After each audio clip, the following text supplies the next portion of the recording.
Hello, my name is Young Baby. I am a not safe for work voice actor.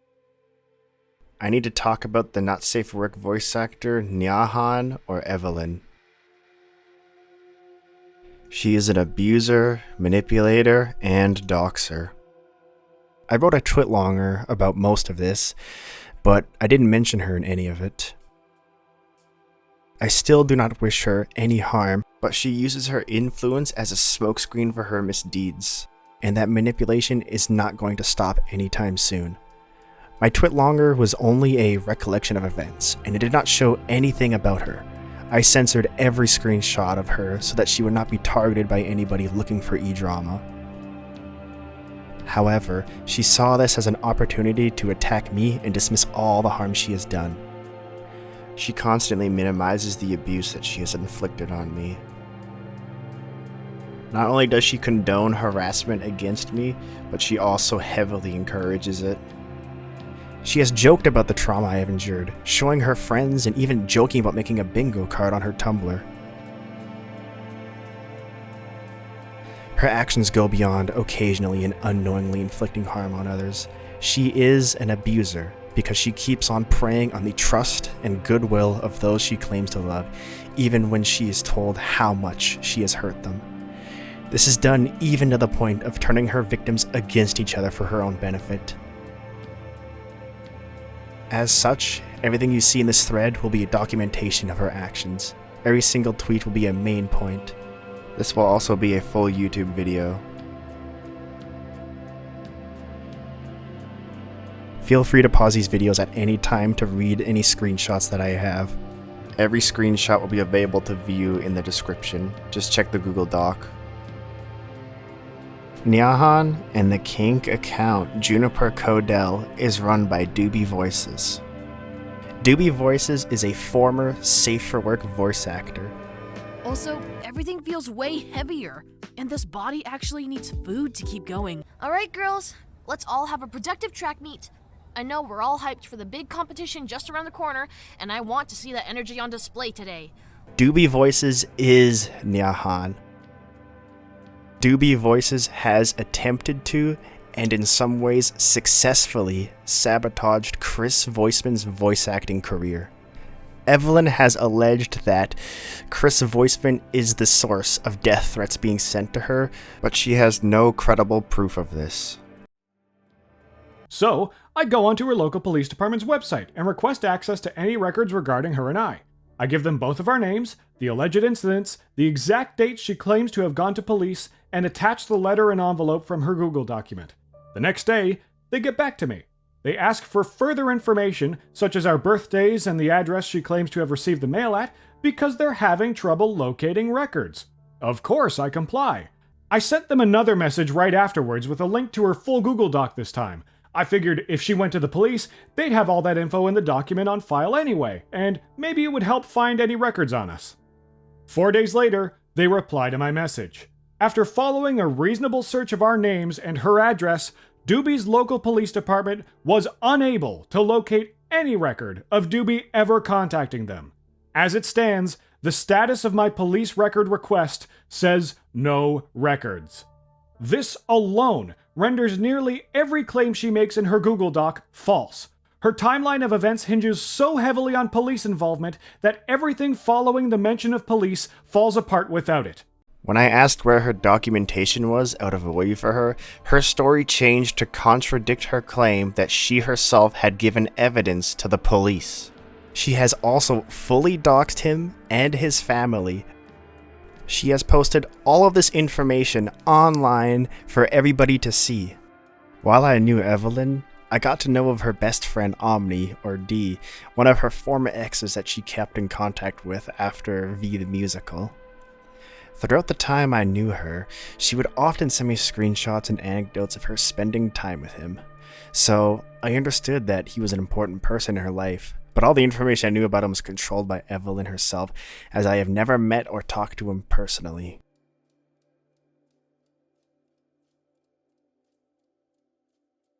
On July 26th, Evelyn told me and my friend that he had passed away, implying that he took his own life after his fiancée cheated on him. I sent her my condolences because I knew it'd be heartbreaking news for Evelyn. In response, she lashed out on me and blamed me for his death on a Tumblr post that she later deleted. She alleged that I had deliberately taken attention away from him and made her spend time with me. She acted as if not only this was a possibility, but that I could have helped prevent this. I had no reason to doubt her, so I believed everything she said. The accusation and all the implications of it crushed me. Just before I heard these news, Evelyn and I decided that it would be best if we cut ties and stopped talking to each other. The next day, on July 27th, she sent me an email addressing what she had said. It was meant to be an apology to smooth over her blaming me for his death, but in hindsight, it really wasn't much of an apology at all, which I will explain shortly.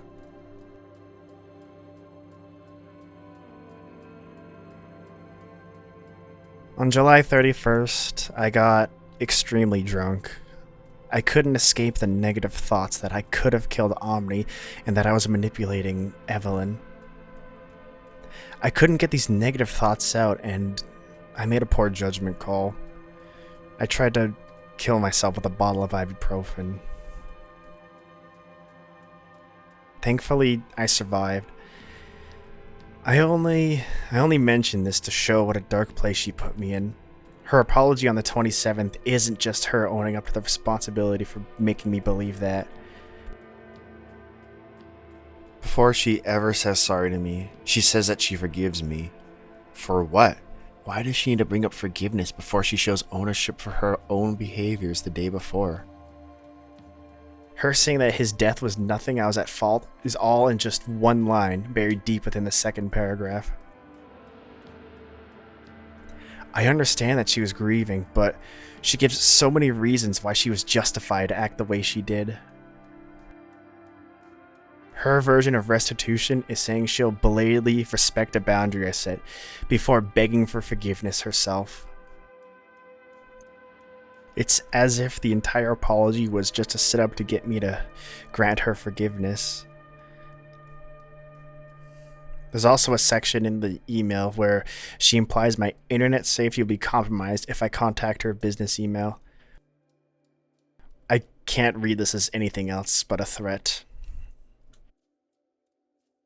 In her twitlonger about Debauchery Dan and I, she states this: I ask young baby to be pardoned from repercussions if applicable. The context for this is that both him and I have doxed her, although all we have done is shown people Chris Voisman's video about her abuse. She wants to omit me of cruel and unusual punishment, but not Debauchery Dan. This is because I helped her with the write-up. By putting that thought into the head of the reader, she is actively encouraging others to bring cruel and unusual a punishment upon him. She brings this up to condone abuse and harm to someone that she has led on for months. What solution does she have if we can't show someone's track record of abuse? What does she have to gain by accusing somebody of doxing when they were just clearly warning people of a manipulator and an abuser? Also in the twitlonger, she states, statements and testimonies of doxing is available only to directors for now. This is incredibly similar to the same thing she said about Chris Voisman.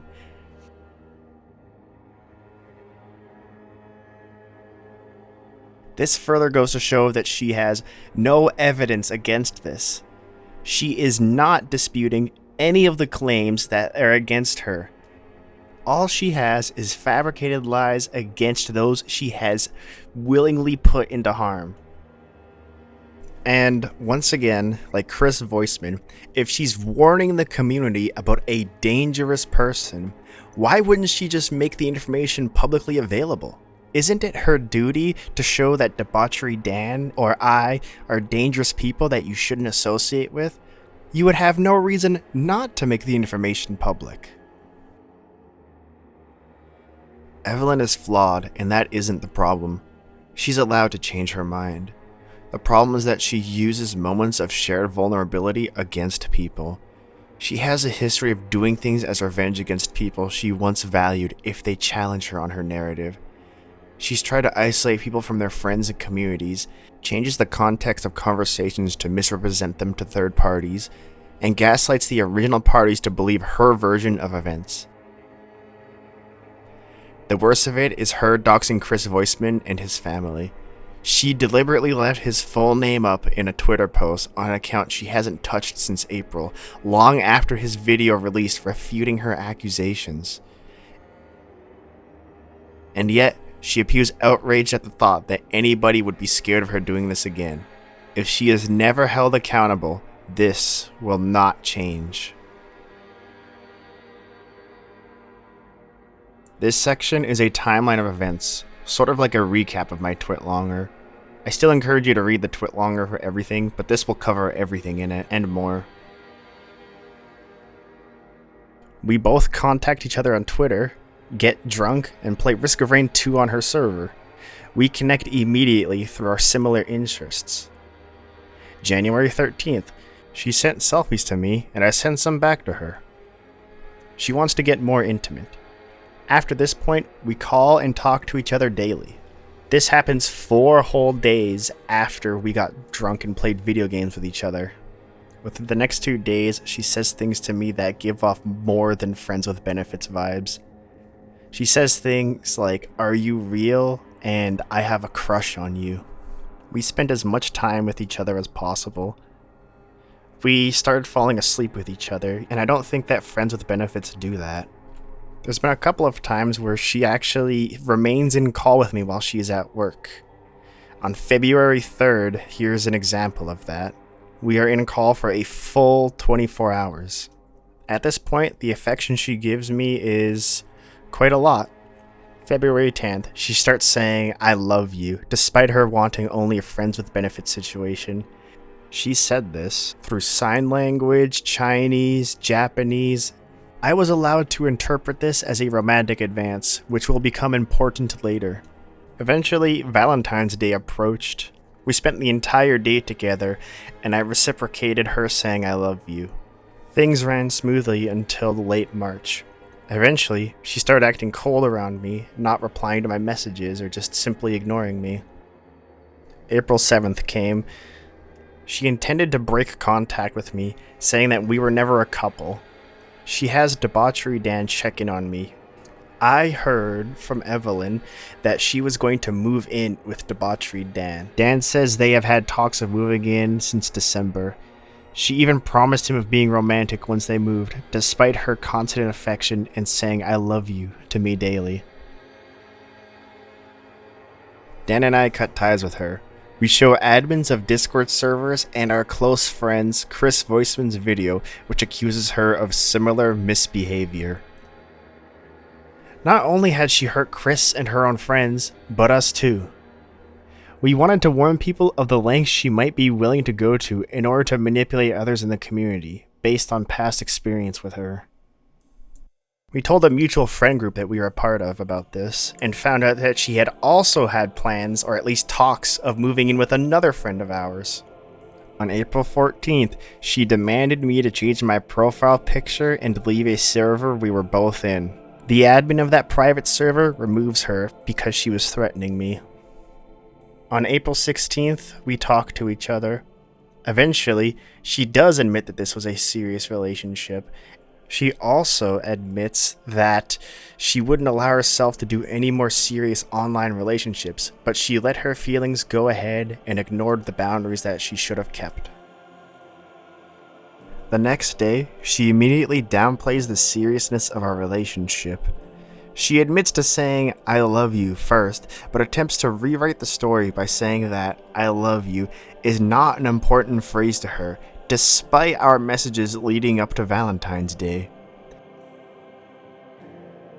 This is not the first nor last time she tries to recontextualize what we had, despite admitting the previous day that it was a serious relationship. Despite my better judgment, I continued talking to her and kept being friends with her. It went back to how it was before, except without terms of endearment or of us saying that we love each other. I don't have this on text because it was said in voice call. She is the one who wanted to restart our sexual relationship.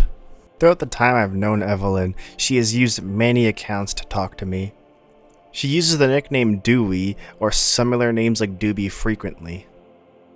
She's used the account Blue Moonbee to talk to me in the past, which can be seen on DewbyVoices banner. Riza, or Backlace, is also one of those accounts. We used to send each other art on Twitter, and we also followed each other on Tumblr. Earlier, I showed a Tumblr post by Backlace/Riza, which was mocking me. April 22nd, she is incredibly hateful to me one night.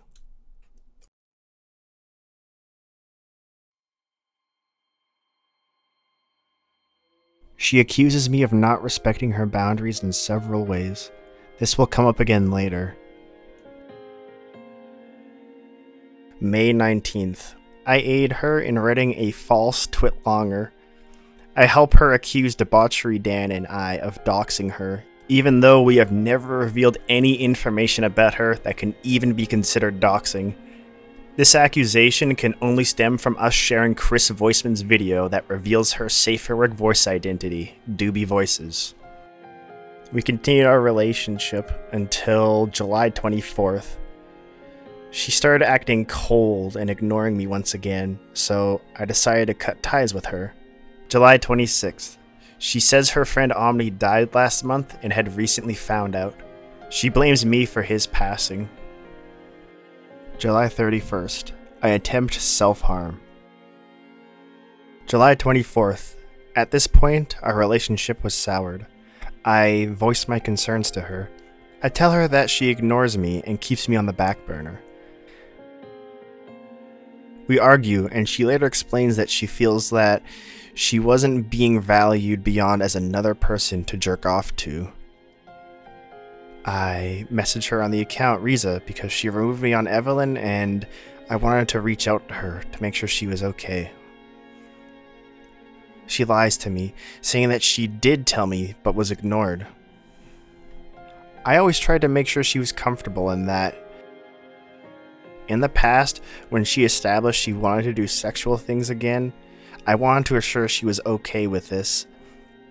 I told her, "You aren't obligated to do lewd stuff with me, and if I'm doing something that isn't good to/for you, please tell me so I can stop." She replied, "You're doing just fine, don't worry." There was a clear effort on my part to make sure she was comfortable, and she ignored that consideration to demean me and hurt me further. At this point, our relationship was torn. Throughout all the time we got to know each other and have intimate contact, our relationship was never clearly established. We continued our behaviors exactly as they were before the drama in April, but she continued to flip-flop between it being friends with benefits and something more. From May to July, I felt both very close to her and completely shut off at the same time. I was angry and confused, and in my frustration, I began to lash out. Navigating the frayed relationship between the two of us was impossible on my own. At this juncture, I contacted a suicide hotline because I was in a dark place. I remained in that dark place for the next several weeks. July 25th, I posted a vent on Tumblr about the situation. I later emailed Evelyn with a link to the post saying it was about her. I later deleted the post because I felt both guilty about them and I didn't want her to be hurt by it. July 26th, she notifies me and a friend of Omni's passing in a mutual Discord server. She posts a now deleted Tumblr post blaming me for his death. July 27th, she emails me her half-hearted apology, mostly using it as an excuse to ask for forgiveness for her own misconduct. The next few days, I spent time with my family and away from any technology. On July 30th, we talk for the final time. I tell her that I am not in a good space and tell her I am not doing well mentally. I tell her that I cannot talk to her right now as it isn't good for my mental state. I tell her that the Tumblr post was a response to hers, but I deleted it so it wouldn't hurt her. She agrees that she isn't mentally well enough to see it, and it could ruin our friendship. She cut ties with a friend of mine out of nowhere, and I explained how much it hurt my friend. I sent her a zip file titled "Why I'm Not Well," and it states, well, simply that. I wrote this in one of the darkest moments of my life. I locked this text file behind a zip file because I couldn't handle talking to her at that point in time, but I wanted her to have the option of reading it if she had questions I no longer felt able to answer. After all, she offered her vent account, and this could have some closure for her. She explains that she isn't going to tell my friend why she cut ties with him, which hurt both him and me deeply. The conversation left me feeling anxious and sick. I sent her a zip file that has a link to the Tumblr post and a journal with my thoughts. Again, I chose to give her the option to read them for closure and put them behind a zip file. However, this zip file contained dark content as it was a personal vent. I put my email if she wished to contact me once more. I poured my heart out. She remained cordial, but distant. She refuses to acknowledge the relationship we were in and was unwilling to address the connection we clearly shared in the past 6 months. I received zero closure from this, felt unsatisfied, and was sickened. The way she so casually slammed the door on me had left me feeling completely undermined and unconsidered. My mental state declined further.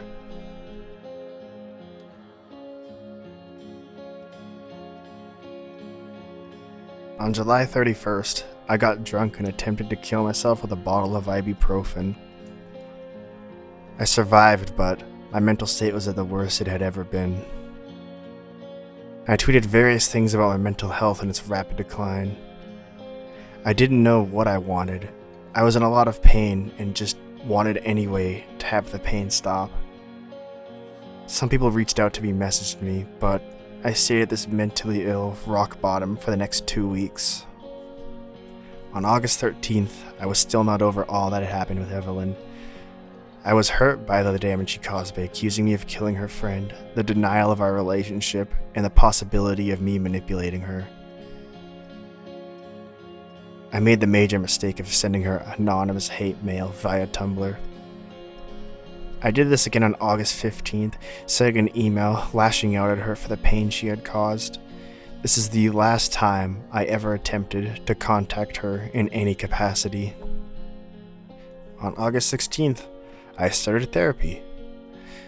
I know it takes time and effort to come to terms with everything that happened, and I need to address the ways in which I lashed out as a result. I'm committing to change the unhealthy coping mechanisms I took refuge in when I saw no other way to deal with my problems so that I won't make these mistakes again.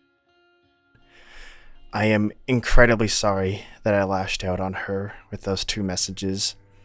I understand that she didn't want to talk to me, and I am sorry for the pain I could have given her through those 2 messages. I always tried my best to consider her feelings, but I failed to do so on those nights. However, I have been reminded that I am deserving of happiness, no matter what people do or say about me, and I want to move forward with positivity like that in my life.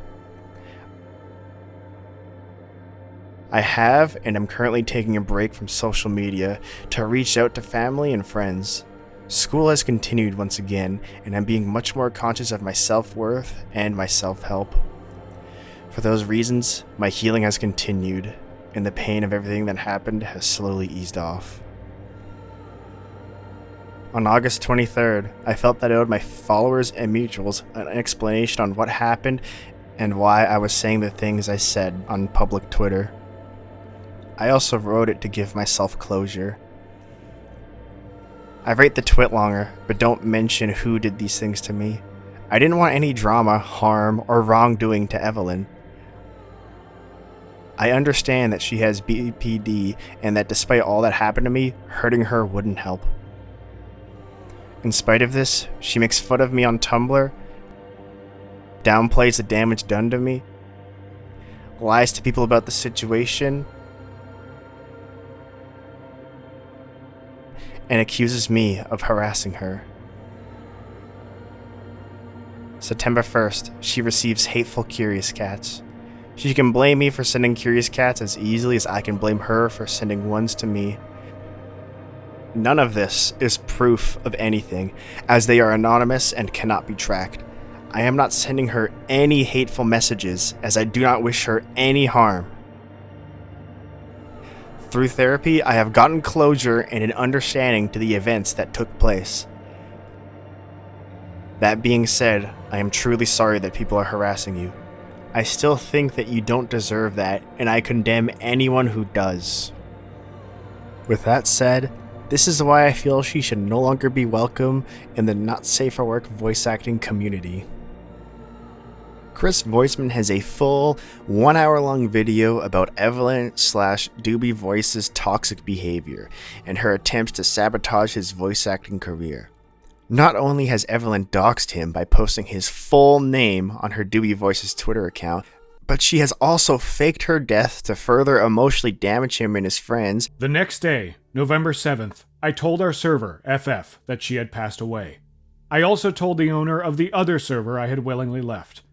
That's when he informed me that she was still alive. I was obviously skeptical and asked for proof, and he gave me these screenshots. Dewby creating a new account named Oberon, asking people in the server to tell me and any of my friends that she had died if we asked about her.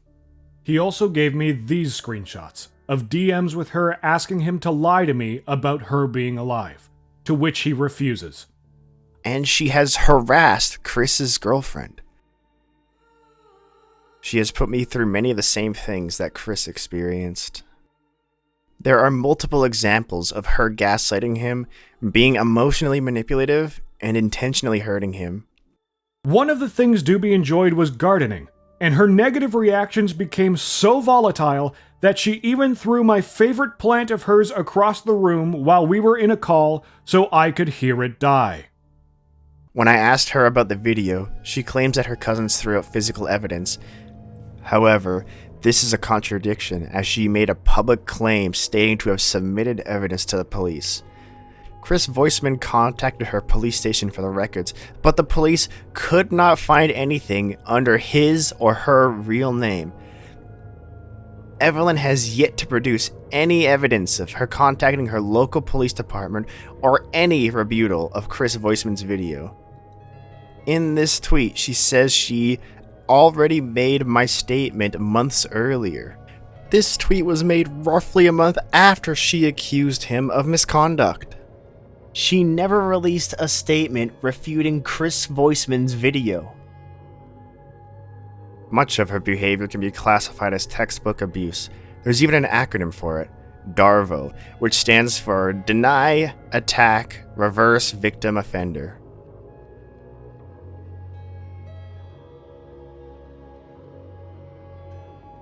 Throughout this video, I've shown multiple occasions where I present a problem in our relationship. Evelyn will deny there's a problem, attack my character, and later claim that she was the one who was suffering from the problems that I had brought to her in the first place. By taking the problem I had and claiming she's the real victim of it, we are completely stalled out of having a productive conversation, and she will only accept one where I apologize for something I have done or something she now claims I have done after stealing my initial problem. Her apologies are half-hearted if they even exist at all. This can be called manipulation, gaslighting, many things, but what it boils down to is abuse.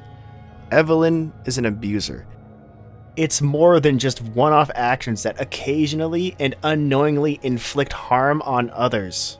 I believe her to be fully aware of the tactics that she employs and encourage others to at least be aware of Darvo if they seek any future business with Evelyn.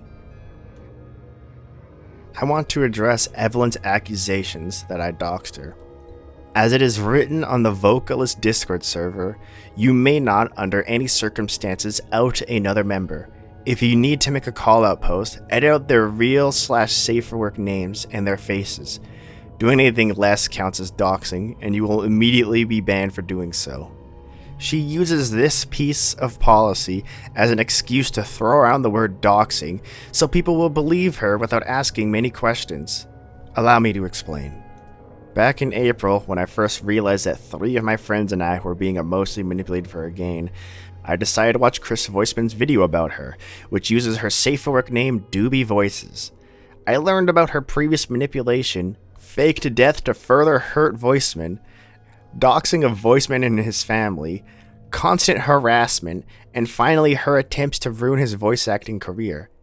I discreetly shared this video with admins of servers and people who were involved with her. This was done with the intention to warn my friends and mutuals of very concerning behaviors that Evelyn never actually addressed. The video itself does not reveal any personally identifying information outside of her initials and the online handles relevant to the story. Only after sharing the video does she begin her accusations. Citing the policy of vocalist, she claims that linking safe work and not safe for work is doxing, and she claims that Debauchery Dan and I have doxed her by linking the video, which reveals her safe for work voice acting account and her misconducts under that name. She casually throws around the word doxing like a magic spell in the hopes that people will believe her without applying further scrutiny. In voice acting, or in any community, you want to have an open mind and believe people who choose to come forward with stories of abuse. However, Evelyn has exploited this good faith to get in front of the real story and hoped that those around her do not do their own research, which I have experienced firsthand. If you've recently distanced yourself from me or Debauchery Dan, I don't blame you and wish you no harm for doing what any sensible person may have done after hearing Evelyn's initial story. It's incredibly difficult to make an objective judgment when you don't have enough information to work with. After seeing this evidence, I hope her actions have become much more clear.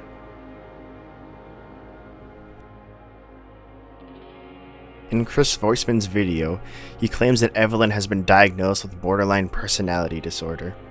Based on her behavior and the symptoms of BPD, I tend to agree with that claim. Since that video's release, and even before it, she has demonstrated a pattern of behavior where she continues to derive some sort of validation from drawing people close and exploiting them at their most emotionally vulnerable. She has hurt me greatly, as well as the people around me, and has left a trail of people behind her that are too frightened of her to speak out in fear of retaliation. She has shown no remorse and no signs of stopping her manipulation, even after promising many of her former friends that she would address her behaviors, which turned out to only be platitudes to get them off her back. I feel that it is in the best interest of the community for me to make this video so I could share what I have learned and to speak in some ways for those who are too scared to speak for themselves. If I remain silent, I would feel complicit in whatever harm comes to her next victim, because in all likelihood, there will be another. After her rapid retreat from Safe for Work voiceover following the debut of Voiceman's video, she doubled down on not safe for work and tried to lay low. In doing so, she deliberately used the separation of safe for work / not safe for work to hide her past behavior. If I had to guess, she will probably use her lesser known kink account to enter this community once again. Or maybe even just make another account. While I believe in personal privacy, I do not believe it should be weaponized in a way that lets abusers continue their activity. As it currently stands, I don't intend on ever returning to making more audios.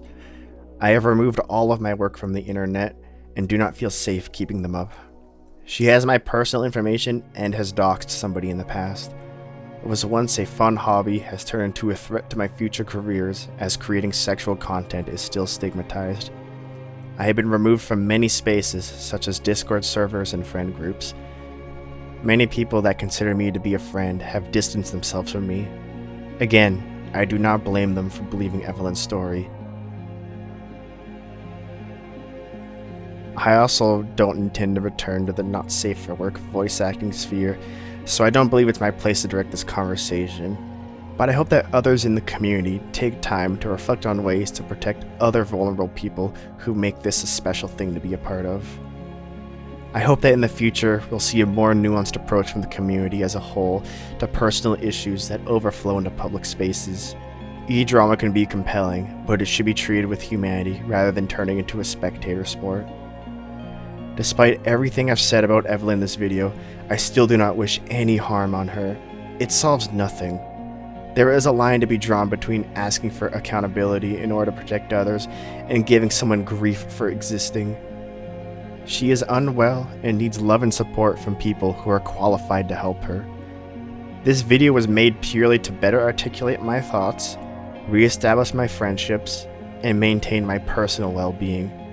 If you see a Twitter call out in the future, I ask that you give it a little extra time before you hit retweet. There are humans on both sides of them, and without asking for evidence, it's hard to know who's really right. If you have enjoyed anything I have made, thank you. I am truly sorry that I cannot create anymore. Thank you so very much for hearing my side of the story.